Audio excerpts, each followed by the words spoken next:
देवर्षि नारद जी भगवान शंकर के दर्शन करने कैलाश गए, तो जब महापुरुषों का मिलन होता है तो गूढ़ चर्चा होती है। भगवान शिव ने नारद जी से कहा, क्या सुनना चाहते हो? बोले, प्रभु आज जो जिस आनंद में आप मगन हो सुनाओ। भगवान शिव ने कहा, यथा ब्रह्म स्वरूपस्य श्री कृष्ण प्रकृति परा तथा ब्रह्म स्वरूपा चा निर्लिप्ता प्रकृति परा आविर्भाव स्थिरो भावस तस्याह कालेन नारद नाकृतिमा च सा नित्या सत्य रूपा यथा हरि। हम तुम्हें राधा जस सुनाते हैं आज।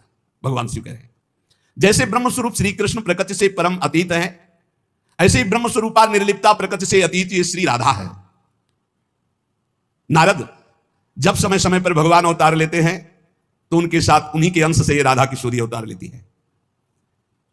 हरि नित्य है, सत्य स्वरूपा है, तो ये राधा रासेश्वरी रम्या रामा च परमात्मनः रासोद्भवा कृष्ण कांता कृष्ण वक्षा स्थल स्थिता कृष्ण प्राणाधिदेवी च महाविष्णु प्रसूरपि सर्वाद्या विष्णु माया च सत्या नित्या सनातनी ब्रह्मस्वरूपा परमा निर्लिप्ता निर्गुणा परा।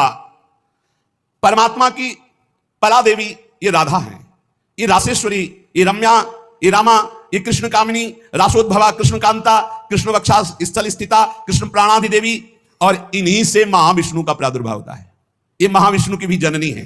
सर्वाद्या विष्णु माया च सत्या नित्या सनातनी ब्रह्मस्वरूपा परमा निर्लिप्ता निर्गुणा परा। ये ब्रह्मस्वरूप है, परम निर्लिप्त है, निर्लेप है, कोई भी प्राकृत गुण इनका स्पर्श नहीं कर सकता। ये परा है, वेदातीत तत्व है। नारद अंतरंगैस्तथा नित्य भूतैस्तैश्चिदादिभिः गोपनादुच्यते गोपी राधिका कृष्ण वल्लभा। ये श्री कृष्ण प्रिया राधा अपनी चैतन्यता से ही सबको चैतन्यता प्रदान कर रही है। जितनी शक्ति है जिसमें भी, जितनी जहां तक, वो सब इन्हीं से प्रकट है। और ये सबसे बिलग भी अत्यंत रहस्य है, गोपनीय है, इसीलिए इनका शास्त्रों में एक नाम गोपी कहा गया है। गोपना दुच्यते गोपी राधिका कृष्ण वल्लभा। ये जो कृष्ण वल्लभा श्री राधा है, इनको गोपी कहा गया। क्यों?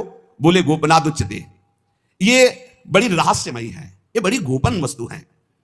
श्री कृष्ण आराधना में जब कोई तन्मय होता है तब कृपा करके ये इस गोपन को खोलते, तब उसके हृदय में रहस्य जागृत होता है।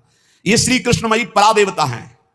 देवी कृष्णमयी प्रोक्ता राधिका पर देवता सर्वलक्ष्मी स्वरूपा सा कृष्णाह्लाद स्वरूपिणी तथा सा प्रोच्यते विप्र राधिनीति मनीषि भी तत्कला कोटि कोट्यंसा दुर्गाद्या त्रिगुणात्मिका सा तु साक्षान् महालक्ष्मी कृष्णो नारायण प्रभु नैतयोर विद्यते भेदा स्वल्पोपि मुनि सत्तमो इयं दुर्गा हरिरुद्रः कृष्णः शक्र इयं सची सावित्री इयं हरिर्ब्रह्मा धूमोर्णासौ यमो हरि बहुना किं मुनि श्रेष्ठ बिना ताभ्याम न किंचन चिद चिद लक्षणम सर्वम राधा कृष्णमयम जगत इत्थम सर्वम तयोरेव विभूतिम विद्य नारद ना शक्यते मया वक्तुम वर्ष कोटि सतैरपि।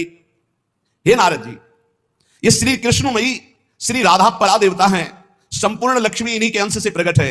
ये श्री कृष्ण का मूर्तिमान आह्लाद है, मनीषी जन इन्हें आह्लादिनी कहते हैं। ये जो दुर्गादि शक्तियां हैं, तत्कला कोटि कोट्यंसा दुर्गाद्यस त्रिगुणात्मिका, श्री राधा किशोरी के करोड़वें अंश के भी करोड़वें अंश से इनकी जितनी शक्तियां। ये कौन बोल रहा है? भगवान शिव बोल रहे हैं। किससे?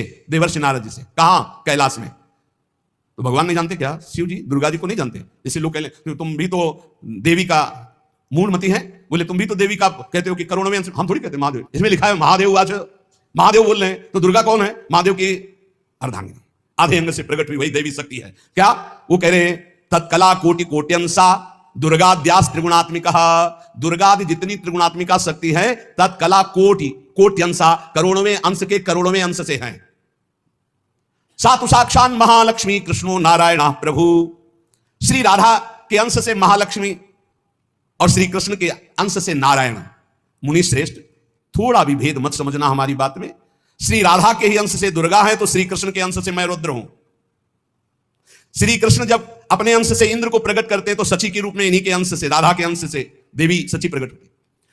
जब ब्रह्मा के रूप से मेरे प्रभु श्री कृष्ण के अंश में ब्रह्मा जी, तो यही देवी सावित्री ब्रह्माणी के रूप में राधा जी के अंश से। जब श्री कृष्ण धर्मराज के रूप में तो इन्हीं के अंश से धूमोरणा के रूप में। और क्या कहा जाए नारद जी, तुमसे क्या बताऊं, चेतन अचेतन जितना जगत है सब राधा कृष्णमय है। इनकी विभूतियों का वर्णन मैं यदि 100 करोड़ वर्षों तक करूं तो भी नहीं कर सकता। ऐसे राधा कृष्ण की अपार महिमा है।